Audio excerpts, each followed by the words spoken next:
दोस्तों आदाब, आप JK टेलीविज़न देख रहे हैं। मैं हूं सैयद नियाज़ शाह। इस वक्त की अहम खबर आपको ज़िला पुंछ की तहसील मंडी के सलूनिया इलाके से दिखा रहे हैं।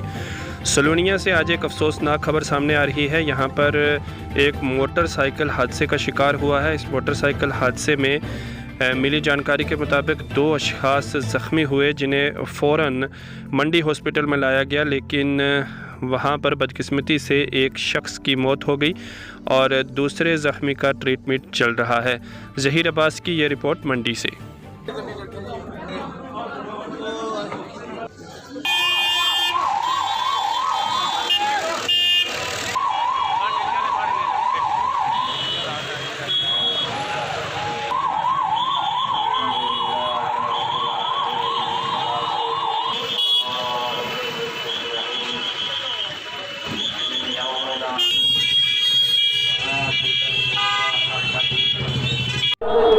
बारह बजे यहाँ पे एक जो एक्सीडेंट हुआ है कोई सलूनिया टॉप में मोटरसाइकिल का, तो 2 पेशेंट यहाँ लाए। एक को तो माइनर इंजरी है, एक को हेड इंजरी थी, ब्रॉड डेड लाया है। उसको हमने CPR वगैरह यहाँ किया, बट वो रिवाइव नहीं हुआ, वो ब्रॉड डेड था। तो उसकी हमने पोस्टमार्टम फॉर्मेलिटी, जो लीगल फॉर्मेलिटी करने के बाद जो है पुलिस की परसेंट में जो बॉडी जो है उनके वारसों को जो है हैंड ओवर कर दी।